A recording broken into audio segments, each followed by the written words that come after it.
Shalom saudaraku dalam Tuhan. Saudara, mualaf di video berikut mengatakan bahwa Alkitab Kristen sudah dipalsukan, ya. Nah, saudara dalam Tuhan, kalau sudah dipalsukan, harusnya dia menunjukkan kitab yang belum dipalsukan gitu loh, supaya nyata dan benar apa yang dia katakan. Nah, saudara dalam Tuhan, sebelum kita lanjut, mari kita melihat cuplikan videonya.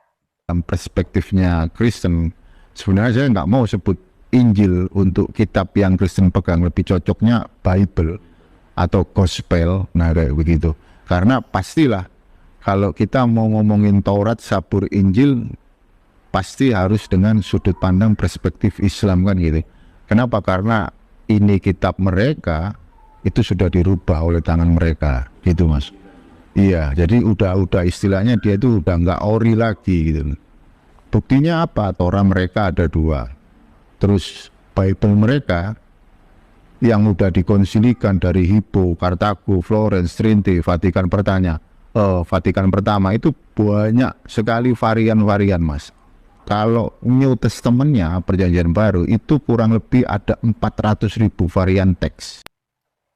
Saudara dalam Tuhan, itu videonya, dan mari kita melihat dan mendengarkan tanggapan Bapak Bambang Nursena ya menanggapi tuduhan semacam ini. Berikut videonya. Mereka menganggap bahwa Injil kita ini palsu, Pak. Pertanyaannya, ya, kalau memang palsu, apakah mereka punya Injil yang asli itu? Aslinya mana? Aslinya mana gitu? Gitu ya. Itu muncul loh Pak, itu ada satu spanduk Bible tidak asli. Ya itu kan apa ya, perspektif teologis yang dipaksakan lagi. Jadi Injil yang ada sekarang tuh kira-kira seperti ini kan itu karangan Matius, Markus, Lukas, Yohanes, ya, gitu kan. Mana yang asli?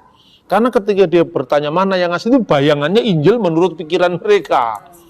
Gitu? Kita harus bisa membedakan antara asumsi teologis dengan fakta historis. Fakta historis tidak pernah ada Injil yang turun dari surga, itu fakta sejarah. Jadi kalau misalnya dia tanya mana Injil yang asli, memang tidak pernah ada buktinya. Yang asli ya memang Matius, Markus, Lukas, Yohanes itu. Ya. Injil ini, dan tidak pernah ada pembahasan kritik teks, textual criticism on Aristoteles, tidak pernah ada itu. Yang ada justru Injil. Kita memiliki naskah Perjanjian Baru saja itu lebih dari 5.000 manuskrip. Dan bapak-bapak kita semua bisa bayangkan lah sekarang. Sebelum Injil kita bentuknya kodeks. Kodeks itu berjilid ya. Itu kira-kira dari abad keempat atau akhir abad ketiga. Misalnya Kodeks Sinaiticus itu dari tahun 325. Kodeks Vatikanus dari tahun yang kira-kira hampir sama 350. Kodeks Alexandrinus tahun 400. Tapi sebelum Injil dalam bentuk kodeks, kita sudah memiliki namanya papirus. Salah satu papirus yang tertua dari kitab Injil itu berasal dari tahun 115 Masehi. Namanya papirus John Ryland, yang di kodenya papirus P52. Karena disimpan di perpustakaannya John Ryland, itu ditemukan di Mesir. Menurut catatan sejarah gereja purba, Yohanes itu murid Yesus yang dikenal dengan Yohanes anak Zebedius atau Yahya bin Zabdi. Itu meninggal di kota Efesus, sekarang Turki, tahun 96. Naskah Injil tertua yang ditemukan tahun 115. Berarti hanya ada jarak kurang dari 20 tahun. Perjanjian Baru yang lain ada yang lebih tua lagi. Menurut uji karbon dari Profesor Kim, dia seorang ahli papirus ya. Dia meneliti dari hasil uji karbon, itu kira-kira baru tahun 2000-an beliau lakukan itu, di bawah tahun 2000. Dia lakukan itu, dia mengatakan bahwa ada naskah yang namanya P46, itu isinya 10 surat-surat Paulus. Itu berasal dari tahun 85 Masehi.